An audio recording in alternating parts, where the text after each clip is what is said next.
안녕하세요. 저는 30대 후반의 여성입니다. 요즘 틈만 나면 아빠와 이런저런 이야기를 나누며 수다 떠는 것을 즐기고 있어요. 이 채널도 꾸준히 듣고 있어서 아빠도 들으시면 좋을 것 같아서 이렇게 사연을 보내게 되었습니다. 우리 가족의 사연도 여러 가지가 있어서 엄마와 함께 나누다가 마침 괜찮다는 생각에 보내보기로 결심했거든요. 제일 큰 이유는 아빠께서 사연을 듣고 더 많은 기억을 되살아나게 하길 바라는 마음이 있기도 해서요. 우리 아빠는 올해 이른 나이에 칠순을 맞이하게 됩니다. 올해 생신에는 칠순 잔치를 열심히 준비해 보려고 합니다. 친척들만 초대하는 소규모의 잔치겠지만 저희 가족에게는 이 칠순 잔치가 정말 소중한 자리가 될 것 같아요. 그 자리에서도 저희 사연을 풀어서 저희 아버지 이야기를 모여 계신 모든 분들께 들려드리면 좋지 않을까 하는 욕심도 있습니다. 그러니 꼭 저희 이야기 좀 읽어주세요. 부탁드립니다. 일단은 저희 아빠를 자랑부터 할게요.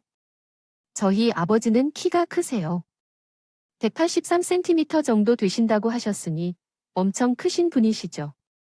키가 178cm 정도인 우리 남편이 곁에서 보며 장인어른 키를 우리 아들이 닮아야 한다고 하더라고요. 얼굴도 미남이셔서 저희 엄마가 나는 다른 거 하나도 안 보고 얼굴만 보고 만났다고 하실 만큼 혼남 중에 혼남이신 분이시죠. 그리고 얼마나 다정하신지요. 요즘 간호사 선생님들 사이에서 가장 큰 인기를 끄는 것은 할아버지인데, 그래서 어릴 적에는 아버지 같은 남자와 결혼하는 게 꿈이었습니다. 실제로 아버지는 엄마와 결혼한 후에 저와 결혼할 수 없다는 것을 깨달았을 때 대성통곡했었죠. 엄마는 그 말에 대해 아이고, 우리 딸이 엄마를 미워하겠네 하시며 웃으실 때 알았습니다. 제가 엄마를 이길 수 없고 미워할 수 없다는 생각을 하면서 아버지와의 결혼을 포기하기로 결심했습니다. 하지만 아버지와 결혼할 수 없다면 닮은 사람이라도 만나서 결혼을 해야겠다고 생각했습니다. 엄마는 그런 제의 대담한 계획을 듣고는 쉽지 않은 일이었다고 어머니께서 말씀하셨습니다. 나중에 제 신랑을 인사시키러 집에 데리고 왔을 때도 어머니는 어렵다고 말씀하셨지만 그래도 나름대로 선방했다며 웃으셨던 정도였습니다. 아버지는 그만한 인물이었고 성품도 인물만큼 좋았으며 집안 상태도 훌륭하여 재력이 풍부했다고 합니다. 서울이 아니지만 할아버지가 사시던 아버지 본가에 내려온 땅이 상당히 많았고 성실하고 사업 능력이 좋은 할아버지 덕에 5형제자매가 부족함 없이 자랐다고 합니다. 전쟁이 끝난 후 태어난 아이들은 제 아버지와 작은 아버지의 막내 고모가 되셨는데요. 큰아버지 두 분은 전쟁을 겪고 돌아온 고향집 앞에서 다들 정리하는데 그 사이에서 뛰어놀던 기억이 있으셨을 정도라고 하니 집안의 체력이 정말 좋았나 보더라고요. 하지만 할머니 친정에 오신 매부들이 할아버지에게 돈을 빌려달라는 것도 모자라 보증을 요구하면서 할아버지는 쉽게 해주셨고 그 때문에 재산을 많이 잃으셨나 보더라고요. 할아버지는 남아있는 재산을 정리하시고 서울로 올라와서 학교를 다닐 때 친구와 사업을 하시면서 어느 정도 회복을 해놓으셨지만 저만큼은 회복이 되지 않았고 그로 인해 할머니와 사이가 많이 틀어지게 되셨다고 하더라고요. 결국 할아버지는 할머니를 친정으로 보내시고 술을 많이 마시는 바람에 쓰러지셨습니다. 할머니께서 다시 오시기 전에 할아버지께서 돌아가실 때까지 병수발을 드셨다더라고요. 그러나 할아버지께서는 돌아가실 때까지 할머니와 제대로 대화조차 하지 않으셨다고 합니다. 할머니는 눈치를 살피시며 최선을 다하셔서 병수발을 드셨지만 할아버지는 그럼에도 불구하고 할머니께 아는 척도 안 하시고 돌아가시면서 형제간이어도 보증서 주지 마라. 돈을 내주면 내주지. 보증은 절대 안 된다. 하시며 미리 작성해 놓은 유언장이 있다는 것을 알려주셨습니다. 재산의 35% 정도는 가장 큰 아버지에게, 30%는 둘째 큰 아버지에게, 25%는 우리 아빠에게 남기시기로 하셨다고 하네요. 10%를 작은 아버지에게 남겨두고 막내 고모에겐 고향에서 살던 집만 남기셨는데 다행히도 형제들이 효자라 큰 아버지가 할아버지가 살았던 집에서 생활하시면서 할머니를 모셔서 형제들은 자주 찾아오셨다고 합니다. 큰 어머니도 할머니를 가엾게 여겨주셨는데 할아버지의 병수발을 돕으시면서 할아버지가 할머니를 대우하는 것을 지켜봐서 더욱 그랬다고 하더군요. 할머니는 마음고생이 많았는지 할아버지가 돌아가신 뒤 얼마 후 별세하셨는데 아버지는 그때 너무 울어서 목이 쉬었다고 하더군요. 할아버지가 돌아가실 때는 비교적 편안하셨어서 마음의 준비를 해두었지만 할머니가 돌아가실 때는 그러다가 더 속상해 하셨다고 하셨습니다. 할머니가 돌아가시고 큰아버지는 모든 재산을 정리하고 일본으로 건너가셨으며 둘째 큰아버지는 미국으로 이민을 갔다고 했습니다. 저희 아빠는 받은 유산으로 어떻게 해야 할지 모르겠어서 그냥 시간을 보내셨고요. 큰아버지 두 분은 대학을 다녔지만 아빠는 공부가 적성에 맞지 않아 양복점에서 배우시기도 하셨지만 명확하게 이걸 해야겠다는 생각은 하지 않았다고 하더라고요. 당시 대학생이었던 작은 아버지와 막내 고모는 그러한 아버지를 적당하게 여기지 않기도 했는데 막내가 별로 없었고 이민을 떠난 큰아버지들과는 나이 차가 있었다고 합니다. 더 많이 나누었음에도 자주 연락했는지 방학에는 일본과 미국을 다녀왔다고 하더니 나중에 기념품을 건네주겠다 하더군요. 그때 아빠는 형제 사이에서도 잘 배우고 뭐가 필요한지 잘 알아주는 구석이 있구나 싶어서 서운한 마음이 드셨어요. 사업을 시작해야겠다는 생각을 하셨다고 해요. 아무래도 배운 일이 의류 분야인 것을 고려하여 그쪽으로 사업을 확장해야겠다고 한 것 같아요. 그런데 아빠가 키가 크시고 인물이 좋으신데요. 매장에서 일하시다가 아빠에게 옷을 입히고 일하게 했나 봐요. 다른 일을 생각 중인 걸 알게 된 같은 형이 화를 내시지 않으려고 받아주고 다정하게 지내주었더니 이제는 딴 길을 갈 것 같아서 그런 말씀을 하신 거겠죠. 당장 나가 다시는 아는 척도 하지 말자라며 거의 내쫓다시피 하면서 아빠는 정말 혼자가 되셨답니다. 아빠는 친형제들에게 외면받은 것보다 더 속상하시더래요. 이제 어떻게 살아야 하나 하고 속상해서 눈물을 흘리다가 길거리를 헤매고 있는데 한 여자가 오더니 삼거리 양장점 총각이네. 맞죠? 라며 말을 걸었습니다. 아빠는 아는 손님인가 싶어 인사부터 했지만 저 몰라요. 저 그 건너편 신발가게 직원이잖아요 라며 웃는 여자의 목소리에 내려가 보니 키 작은 여자가 웃고 있었어요. 그 여자는 아빠를 웃음을 멈추고 가만히 보더니 밥 먹었어요. 가요. 밥 먹어요. 그래서 근처에 떡볶이집으로 데리고 가서 이것저것 막 시켜줬어요. 아빠는 그 여자가 먼저 먹기를 기다리고 있었는데 저는 먹었어요. 얼른 먹어요. 일부러 이 근처에서 제일 매운 떡볶이집으로 왔어요. 이거 먹고 신경 쓰이는 거 다 풀라고 그랬더니 다시 바시시 웃었어요. 안 그래도 속상한데 여자가 왜 이러나 싶어 보고 있는데 그 여자는 포크를 손에 쥐어줬더니 원래 속상할 때 매운 거 먹고 풀고 그러는 거예요. 무슨 일인지는 모르지만 이렇게라도 마음을 풀어요. 우리가 같이 사람 상대하는 사람들은 별일 다 있죠 뭐 라며 위로를 해주더랍니다. 그래서 포커를 하면서 떡볶이를 먹었는데 매운맛으로 눈물과 콧물이 쏟아졌고 땀까지 뻘뻘 흘리며 너무 괴로운 상황이었어요. 그러나 저한테는 이별의 아픔도 사라진 듯한 느낌이었어요. 그래서 그 여자를 보는데 아버지를 보고 있던 그 여자가 너무 예뻐 보였습니다. 그래서 한민석이라고 자신을 소개했고 정신이 차리게 되어 감사한 마음을 전했습니다. 그런데 그 여자도 인사를 하고 손을 흔들어 악수를 청해왔다고 합니다. 그때 우리 아버지는 28살이었는데 연애 경험이 없어서 손을 흔들기도 창피했다고 합니다. 군대에서 돌아와서 할아버지와 할머니가 돌아가셨고 형제들과 멀어져 시간이 계속 흘러가면서 연애를 할 여유도 없어졌습니다. 그런 상황에서 어느 여자가 아빠를 보며 재미있다는 듯이 웃으며 악수를 하면서 제 이름은 김지연이며 21살이라고 소개했습니다. 몇 살이냐고 물으니 아빠가 28살이라고 대답하자 그 여자는 진짜요? 완전 어려 보이네요 라며 놀라워했습니다. 하지만 그런 행동에도 합격이라며 박수를 치며 아빠는 그 여자의 행동에 놀랐지만 괜히 싫지 않았습니다. 지금까지 만났던 연애하자면 따라다니는 여자들은 꽤 됐지만 다들 내숭만 떨었던 것과는 달랐습니다. 생골거리며 웃는 얼굴로 다가오는 여자는 처음이었습니다. 신기한 마음도 있었다고 하더군요. 그래서 그런지 그날 저녁에 또 만나자고 해버렸대요. 여자는 단번에 좋다고 하더니 일이 끝나고 저녁이 되어 만나서는 대뜸 소주 좋아하세요 하더니 포장마차로 가 우동 하나에 소주 2병을 시키더니 마셨습니다. 속상할 때는 술이 최고예요 라면서 한 병은 아빠에게 주더니 한 병은 본인이 가져갔습니다. 본인 잔에 먼저 술을 따르더래요. 아빠는 그 순간 그 여자에게 더 반하셨다 합니다. 여자라면 속 이야기를 다 해도 되겠다 싶은 마음도 드셔서 그간에 있었던 일들을 다 하셨대요. 그런 아빠의 말을 뒷받침하였습니다. 한 번도 끊임없이 들어왔던 여자는 그래서 부모나 형제도 없나요? 아는 형한테도 쫓겨나고 이 사람이 불쌍하네 그러더니 나랑 같이 가자 하더니 아빠를 데리고 집으로 갔답니다. 취했기는 했지만 정신이 아주 없을 정도는 아니겠지만 집 앞까지만 가고 들여보내고 돌아서려고 했는데 그 여자는 안 돼요. 우리 집에는 부모님도 계시고 오빠도 있고 남동생도 있어요. 그러니까 오늘부터 여기서 살 거예요. 하더니 안 외롭잖아 하더니 아빠의 손을 잡고 대문을 열고 들어가더니 엄마 아빠 아들 하나 더 데려왔다며 소리를 치달으며 아빠는 술이나 채우고 기운은 올라갔지만 정신은 없고 집안에서 사람들은 나오지 않아서 정신이 없어서 어버버하고 있었는데 어머나 술을 둘이서 마셨다고 하네요. 집까지 데려다 주셔서 고맙습니다. 들어와서 뭔가 마실 것이라도 드세요.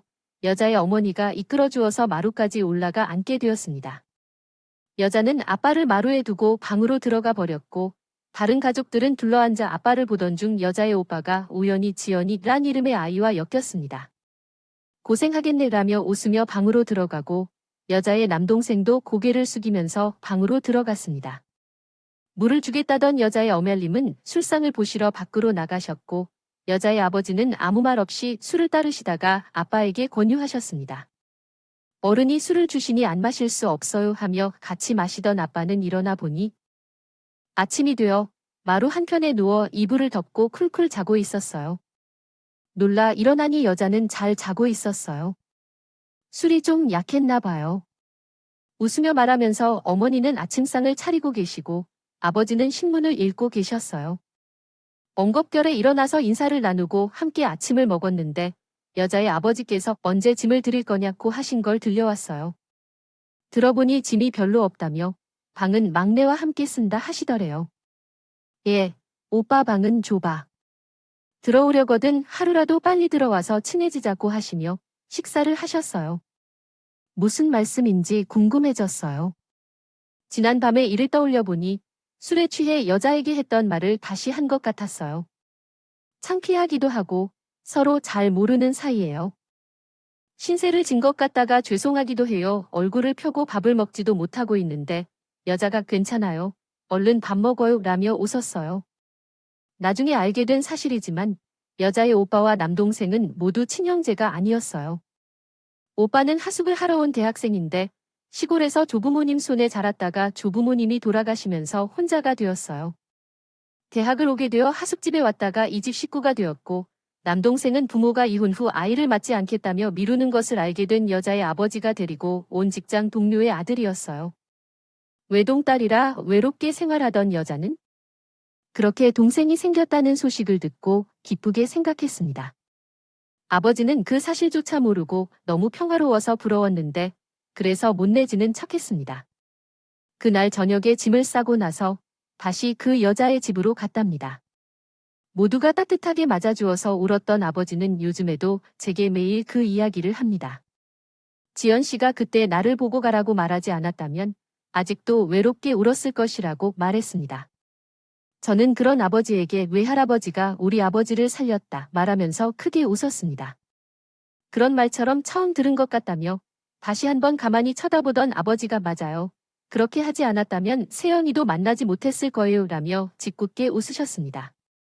사실 우리 아버지는 시공간이 자유로워지는 병에 걸리셨어요.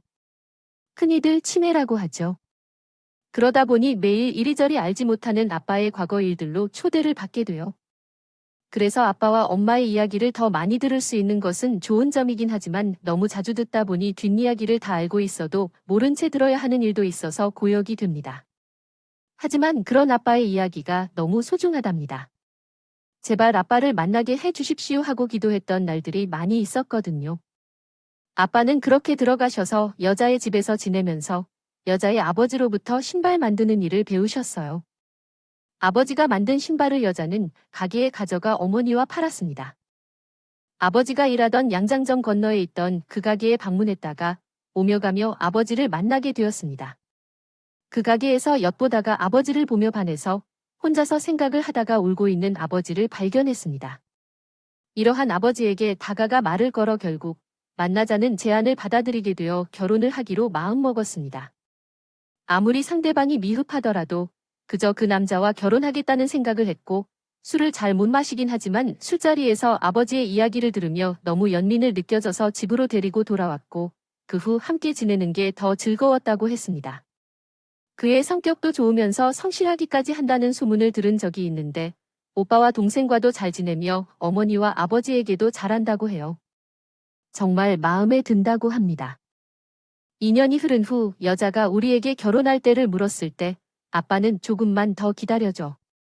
내가 때가 되면 말할 테니까 조금만 기다려줘 라고 대답했습니다. 여자는 실망한 듯한 표정을 지었지만 고개를 끄덕였고 그래서 아빠는 준비 중이던 것을 열심히 마무리하였습니다. 여자의 아버지는 이를 지켜보며 내 딸이 좋아한다. 준비하는 것은 좋지만 너무 늦게 데려가지 말고 지연 오빠를 내 딸에 결혼시키면 마음이 허전할 것 같아 라고 말씀하였습니다. 친구도 아닌데도 여자의 아버지가 그렇게 정을 베풀어 주는 것을 본 아빠는 이 집의 사위가 너무 들고 있다고 생각하였다. 청혼하고 싶었지만 여자에게 청혼할 때까지 웨딩 슈즈를 신고 싶어 만들고 있던 아버지는 완성을 못해서 청혼을 못하고 계셨습니다. 이윽고 웨딩 슈즈가 완성되고 여자에게 청혼하기로 결심했습니다. 그 자리에서 방방 뛰면서 좋아하던 여자의 얼굴이 여전히 아름답다고 하자 아버지는 아직도 눈에 선하다며 웃으셨습니다. 그러자 여자는 곁에 앉아 가만히 듣더니 이렇게 좋은데 왜 그 여자를 혼자 뒀어요? 라고 핀잔을 주고는 했어요. 그 말을 들은 아버지는 엄마의 손을 잡으며 미안해요, 지연 씨. 내가 잘못했어요. 라고 울었습니다. 그리고는 잠이 든 것 같았어요. 그렇게 잠에 들어버린 아빠 옆에 나를 따라 우리 엄마와 함께 오래 들여다본 끝에 결국 우리 둘 다 눈물을 흘렸어요. 엄마와 결혼한 아빠는 외할아버지의 구두 공장을 함께 일하며 점차 사업을 키웠어요. 사업적으로 어렵지 않아서 아빠는 일본에 납품도 했을 만큼이었죠. 그래서 그런지 제 어린 시절 사진들은 모두 좋은 옷을 입고 좋은 음식을 먹고 있는 모습으로 담겨 있었어요. 외할아버지께서 아빠에게 공장을 넘기시고 외할머니와 시골로 내려가셨고 아빠는 사업을 더욱더 키우려고 노력했어요. 하지만 시장과 숫자가 점차 줄어들며 대량 생산만이 살 길이라 믿는 아빠는 지나치게 확장을 시도했고 IMF로 인해 은행의 자금이 막혀버리면서 공장 문을 닫았습니다. 초등학교를 졸업할 때쯤이었는데 살던 집에 여기저기 빨간 딱지가 붙어 있었습니다. 얼마 후 우리 집은 작은 방 2칸이 있는 집으로 이사를 갔습니다. 집안에 화장실이 없어서 집 밖으로 나가야 하는 구조의 집이었는데 밤에는 무서워서 엄마랑 같이 화장실을 가야 했습니다. 그러다 보니 아빠는 저를 보면서 너무 고통스러워 하셨는지 밤에는 제가 잠들면 술을 마시시고 아침에 일어나 보면 잠든 곁에 술병이 뒹굴고 있었습니다. 엄마는 그런 아빠에게 한마디도 싫은 소리를 하지 않으셨습니다. 아빠가 얼마나 속상할지를 알아서 그런지 오히려 다시 위로하시곤 했습니다. 일어설 수 있다며 웃으셨습니다. 너무 젊은 나이에 성공해서 그래? 앞으로 더 잘 될 거예요. 우리 무슨 일을 해볼까? 라며 정말 아무렇지 않은 사람인 것처럼 행동하셨습니다. 엄마는 외할아버지와 외할머니가 계시는 시골에도 다녀오고 삼촌들도 만나고 오고 하셨는데 아빠에게 돈 봉투를 내밀며 이걸로 우리 뭐라도 시작해요. 이거 안 갚아도 된대. 엄마랑 아빠가 가지고 계시던 돈이래. 오빠랑 혁오는 더 못해줘서 미안하다고 전해달라고 하셨는데 아빠는 그 돈 봉투를 보더니 머리를 바닥에 대고 큰 소리로 화를 내셨습니다. 전에 아빠 일기장에서 본 글이 있는데 내 형제들은 잘 하고 있는지 연락을 했지만 어려운 일이 생겨 연락이 안 되더라고요. 반면에 아내의 형제들은 친형제가 아닌데도 서로 도와주겠다며 도와주시고 아버님은 본인의 사업을 망친 사위를 위하여 여러 60만 원을 보내셨어요. 무척 부끄럽고 마음이 상합니다. 이제 한민석이라는 저는 어떻게 해야 할지 모르겠어요. 아내와 딸 세영이를 위해서는 뭔가 해야 한다는 생각이 들어요. 그런데 무엇을 시작해야 할지 감이 안 오는데 그런 제 모습을 한심하게 여기고 계시다고 말씀하셨네요. 저는 추측이지만 아마도 그 분위기에 그때의 글이 아닐까 생각됩니다. 그래서 아버님은 엄마가 가져온 돈을 쓰시지 않고 일자리가 있으면 찾아보겠다며 밖으로 나가셨는데 엄마는 액세서리를 왜곡하여 수출하는 공장에서 일하셨습니다. 대부분 문을 닫는 공장들 사이에서도 엄마가 일하는 공장들은 일이 있었는지 궁금했었습니다. 중학생이 된 저는 혼자 밥을 챙겨 먹고 집에서 공부를 하며 지내다가 엄마가 지친 표정으로 집으로 돌아오시곤 했습니다. 아빠는 공사장에서 한 주에서 열흘, 길게는 한 달 동안도 집에 오시지 않을 때가 많았습니다. 엄마와 저는 아빠가 오실 때를 항상 기다렸습니다. 아빠가 돌아오면 우리는 전처럼 함께 밥을 먹고 TV를 보며 웃음 지으시는 것을 즐겼습니다. 아빠는 일이 잘 될 때도 힘들 때도 가족 앞에서는 웃었습니다. 혼자 술을 마시고 자리에 가는 건 했지만 얼굴을 찌푸리거나 화를 내지는 않았습니다. 아빠가 오실 때마다 돈 봉투를 내밀며 오시던 얼굴은 처음이었기 때문에요. 어느 날 외할아버지가 아침에 일어나다 쓰러지셨다는 소식을 듣고 가보니 이미 돌아가셨더라고요. 엄마와 아빠는 그때까지 참아오던 것만큼 무표정하게 오셨습니다. 그 모습을 보고는 언젠가 아빠가 쓰러지시는 줄 알았습니다.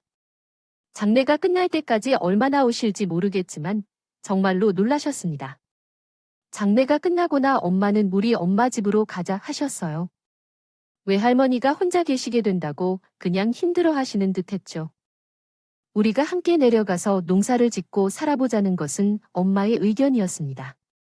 그러나 아빠는 그럼 새형이랑 먼저 갈까라고 말했습니다.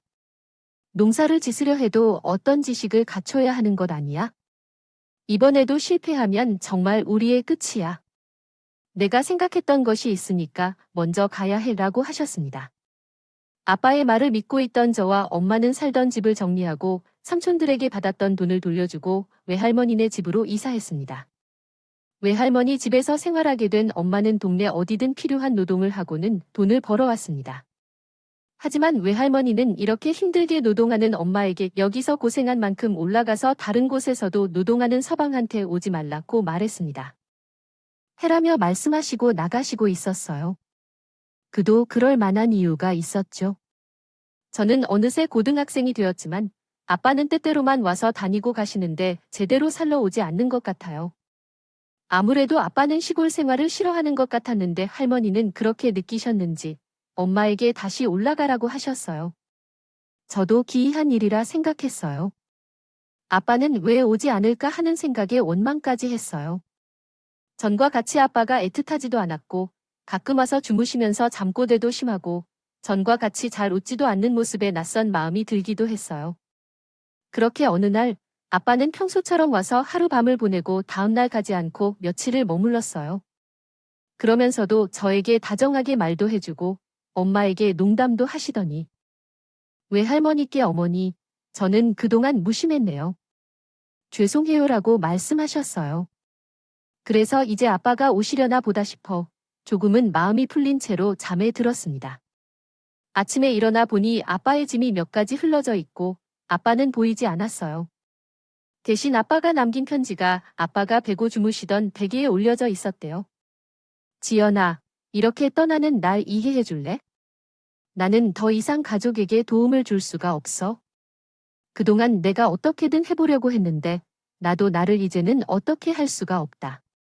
몇 해 전부터 기억도 이상하고 일하면서도 이상했어.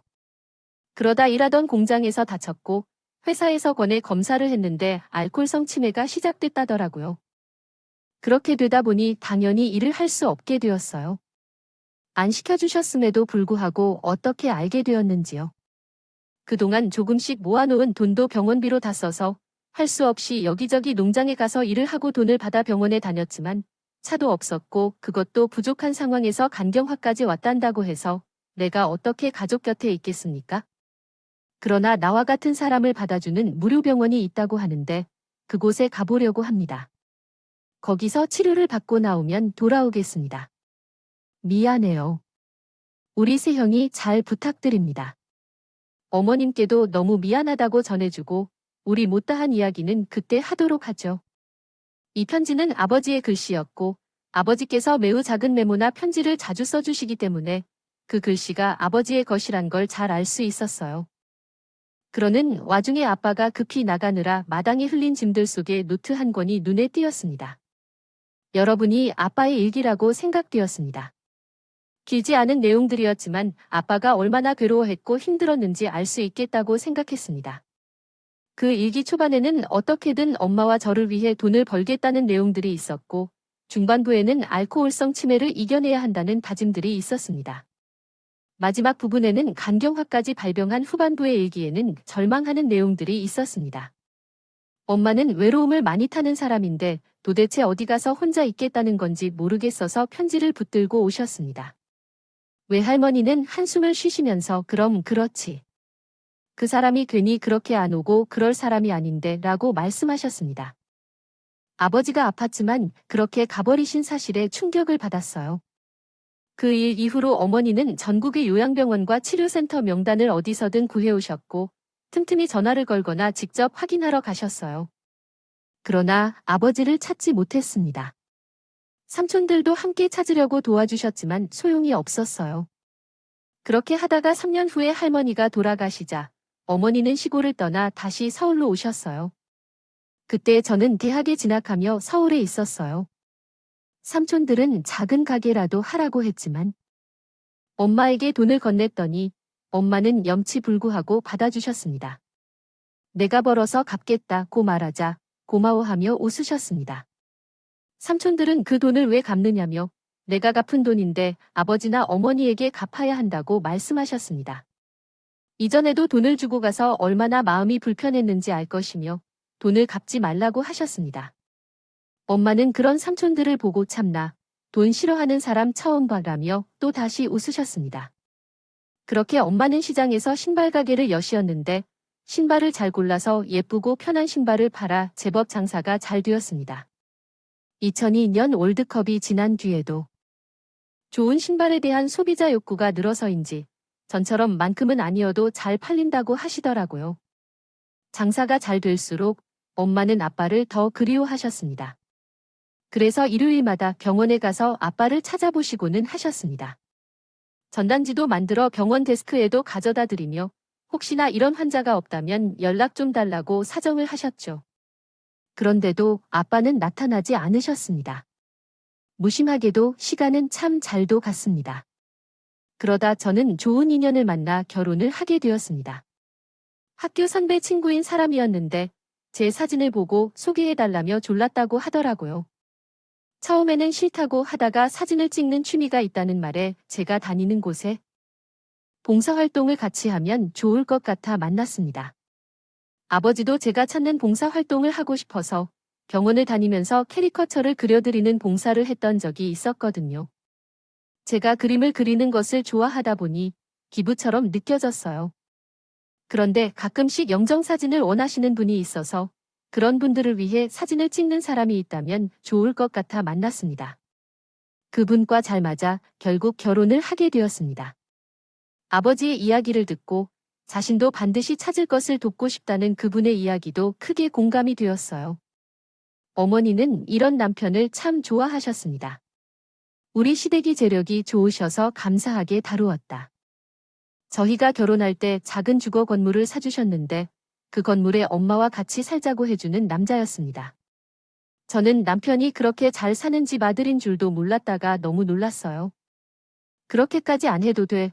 우리 엄마도 그런 걸 바라지 않을 거리라며 손사래를 쳤어요. 남편이 직접 저희 엄마에게 가서 이야기해 설득했다고 하더라고요. 엄마도 처음에는 절대 그렇게 할 수 없다며 안 된다고 하시다가 설득되셨다고 해요. 감사한이라는 말을 전해주는 책의 시부모님께서는 당연한 걸 왜, 감사하니 너도 참 사람 부끄럽겠다 라고 하시며 안아주셨어요. 어머니가 그렇게 고생하시면서 키우셨는데 가까이 지내시면 우리도 좋아한다고 하셨어요. 귀한 외동딸을 우리 아들과 결혼시켜주시는 그 마음이 어찌나 가지신지라고 말씀하시며 여태까지 한 번도 다른 의견이 없으신 분들입니다. 덕분에 지금까지 위아래층을 오가며 아버지를 돌볼 수 있어 너무 감사합니다.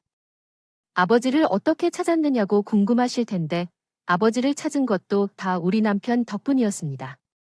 지금도 남편은 옥상에 암실을 만들어 놓고 작업을 하고 있는데 그때도 그랬었습니다. 남편은 제가 제안한 영정사진을 찍는 봉사를 시작했고 많은 사진을 찍어왔습니다. 그러다가 가끔 병원이 아닌 노숙자들이 계시는 곳에 가서 그곳의 풍경과 그분들이 생활하는 모습을 사진으로 찍어 대회에 출품하기도 했습니다. 행색이 초라하고 엉망진창인 머리를 하고 있었지만 분명히 우리 아버지셨어요. 어머니에게도 그 사진을 보여드렸더니 어머니도 옳다고 말씀하셨고요. 남편이 사진을 찍으러 갔던 곳에 어머니와 저는 매일 나갔습니다. 하지만 아버지는 보이지 않더군요. 여자 2명이 서로 기웃거리며 화를 내고 공격하려는 분들도 있었고 돈을 달라며 쫓아오는 분들도 계셨지만 여기에서 그들도 도와야 할 필요가 있는 분들이라고 생각해요. 날씨가 추워질수록 더 걱정되는데 그런 상황에서 이들을 도와야 할 필요성을 실감했습니다. 저희는 포기하지 않고 아빠를 찾았습니다. 그러던 어느 날 엄마가 몸살이 있어서 일주일째 그날따라 혼자 나가야 했습니다. 남편은 같이 간다고 했지만 출근해야 했기 때문에 혼자 나가야 했습니다. 저는 미술학원을 운영 중인데 수업은 선생님들께서 하시기 때문에 시간이 비교적 자유롭습니다. 그냥 얼굴만 확인하는 게 죄송해서 따뜻하게 데운 두유를 나눠주며 얼굴을 확인하고 있었는데 멀리서 아빠가 다가오는 게 보였습니다. 제가 달려가 아빠를 부르지만 아빠는 저와 눈도 마주치지 않고 두유만 달라고 하셨어요. 아빠는 제 기억 속에 없는 것 같았습니다. 그런 아빠를 보며 제가 눈물을 흘렸습니다. 매일 저희에게 식사를 제공해 주시는 신부님께서 곁에 계셔서 이분을 아시느냐고 물으셨습니다. 그래서 저희 아버지는 본인을 알아보지 못하셨다고 말씀드리자 그분은 성당 보호소에 잠시 계셨었던 분이었습니다. 그분은 병원에서 연결되어 오신 분이었는데 자꾸 다른 곳으로 가려고 해도 여기로 오시라고 하셨다고 합니다. 그분은 가족분들이 있어서 다행이라고 말씀하셨는데 상황이 많이 좋지 않다고 하셨습니다. 빛이 캄캄해졌다는 느낌을 받으셨다고 합니다. 이에 저는 어떻게 도와드릴 수 있을지 여쭤보니 그분께서는 기억이 흐릿하시고 때때로 정신이 돌아오기도 하시니 자주 만나시는 것이 좋을 것 같다고 답변하셨습니다. 그러니 일단은 그렇게 해보고 나가실 때 모셔가는 게 좋을 것 같습니다. 요즘은 저녁을 쉼터에서 보내고 있는데 거기서 뭔가 사건이 생기면 연락 주겠다고 해서 그렇게 하기로 했습니다. 그래서 집에 돌아왔습니다. 엄마가 알게 된다면 곧 모셔갈 것 같아서 엄마에게는 비밀로 하고 남편에게만 알렸습니다.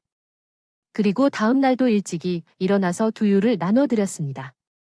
아빠는 역시 두유만 받아가고 저를 알아보지 못하셨어요. 그래서 일부러 아빠 곁에 가서 앉아 아저씨, 추우시면서 왜 집에 가시지 않으세요? 라고 물었는데 아빠는 한동안 아무 말도 없으셨다가 지연아, 우리 세영이, 안 돼, 고생해라고 대답하더라고요. 울면서 일어나셨다가 갑자기 아무 일이 없는 듯 가버리셨습니다. 그런 아빠를 따라가 보니 다른 노숙자들과 떨어진 한 귀퉁이에 자리를 잡고 앉아 지나가는 사람들의 신발을 보면서 한참을 중얼거리셨다고요. 그런 아빠의 모습을 보면서 나는 강제로라도 아빠를 집으로 모아가고 싶었지만 그러면 아빠에게 공포심을 줄 수 있다는 신부님 말씀이 떠올라 참고 또 참았습니다. 다음 날은 꿀물을 준비해 나갔고 그 다음 날은 어묵탕을 준비해 나갔습니다. 호빵도 샀고 만두도 샀죠. 모두가 추운 날이면 아빠가 사다 주시던 간식들이 준비되었으니 아빠가 만나러 오시길 기대하며 마음을 담아 준비했습니다. 그러다가 엄마가 몸살이 나아서 같이 나가야 했습니다. 아빠를 만나고 싶은데 그동안 아직 말하지 못해서 마음이 두근거렸습니다. 그날은 호떡을 가져가려고 했는데 아빠가 멀리서 다가오는 모습이 보였습니다. 엄마는 아무것도 모르는 척하며 레이저와 함께 얼마나 기다렸는지 알아보라고 말씀하셨습니다. 그러자 아빠는 아무렇지 않게 웃으시며 기다렸어, 세영아. 추운데 여기서 기다리는 것 아니겠어? 라고 말씀하셨습니다. 가려운 극성증후군이 동반된 것으로 밝혀졌습니다. 간경화 진단이 진행 중이라는 진단을 받으셨습니다. 하지만 쓰러지신 것은 치매와 간경화 때문이 아니라 극심한 스트레스로 인한 쇼크였다고 하더라고요. 술을 끊으시는 것이 가장 중요한데 아무래도 거리 생활을 하시면서 술을 많이는 않았지만 꾸준히 드셨던 것 같다고 하시더라고요. 아빠가 우리 곁을 떠난 10년이 넘는 시간 동안 어떻게 사셨는지 모르기에 저희는 답답했습니다. 아빠는 의식을 차리시고 전처럼 다정하셨습니다. 간호사님의 물음에도 대답을 잘 하셨고 처음에 집을 떠나셔서는 병원에서 치료받으시면서 술을 안 드신 것 같더라고요. 그렇게 3년 정도를 지내다가 답답한 마음을 느껴서 병원을 나오셨고 노숙 생활을 시작하셨습니다. 그러다가 점차 술을 마시고 기억력도 더 나빠지고 몸도 아팠습니다.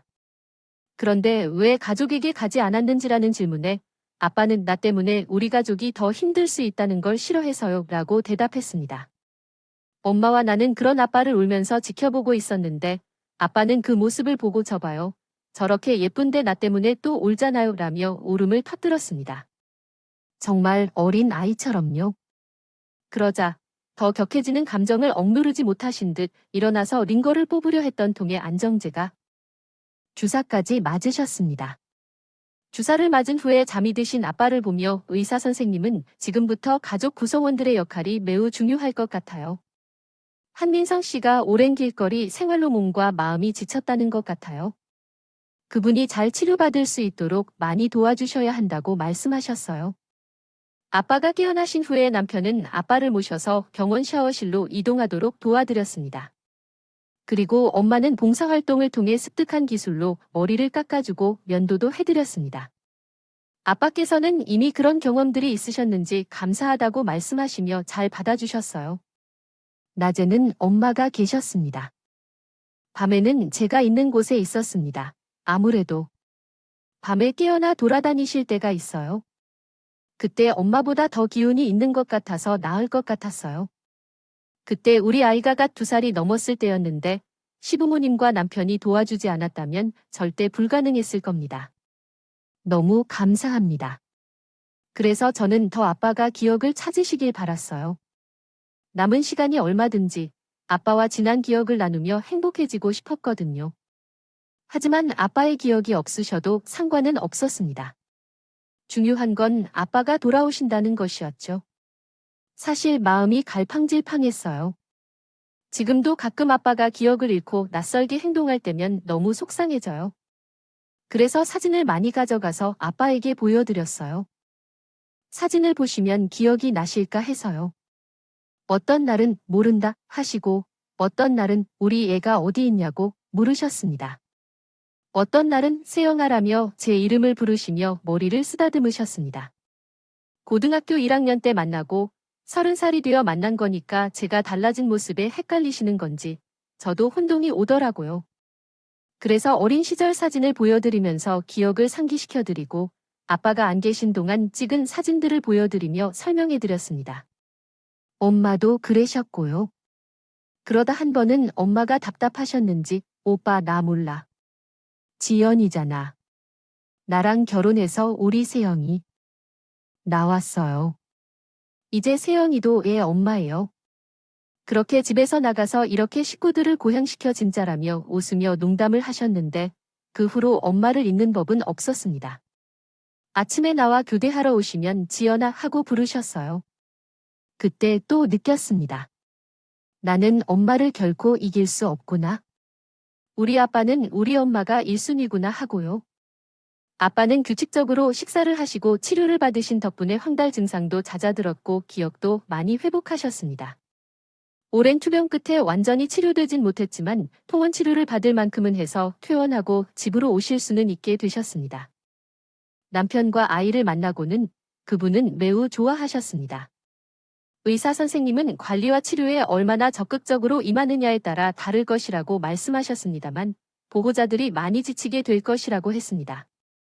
아무래도 치매 증상은 본인의 의지와는 다른 행동을 하게 만들기 때문입니다. 그 후 저와 엄마 그리고 남편이 노력하여 아빠는 대화를 나누고 웃고 과거 이야기를 할 수 있게 되었습니다. 간경화도 더 나빠지지 않는 상태로 유지되고 있고 아이는 아빠를 조금 무서워하지만 요즘 들어 아프다는 것을 이해하고 있는 것으로 보입니다. 제 곁에서 동화책을 읽어주면 아빠께서 제 선호하는 이유로 요즘 아이가 자주 읽어달라고 해요. 그런 아빠와 매일 저녁 헤어질 땐 아빠, 우리 내일도 행복하게 살아요 라고 얘기해줘요. 그러면 아빠는 그래 하고 대답해 주시고 저는 오랜 시간 동안 아빠의 그래 소리를 듣고 싶어요. 아이가 읽는 동화책 소리도 듣고 싶고요. 아빠와 함께 보낼 시간이 오래 지속되길 바라며 감사하다고 소망해요. 잃어버린 13년을 채우기에는 아직 멀었기 때문에 제발 오래 함께 있어 주시기를 원하고 싶습니다. 더 말하려다가 울 것 같아서 빨리 끝내야 해요. 아빠와 울지 않을 것을 약속했으니까요. 여러분도 현재 함께 있는 가족을 소중히 여겨주세요. 아끼고 사랑하며 살아가길 바라는 마음으로 글을 보내겠습니다. 그럼 안녕히 계세요. 지금까지 이야기 들어주셔서 감사합니다. 즐거우셨다면 구독과 좋아요를 눌러주세요. 감사합니다. 안녕히 계세요.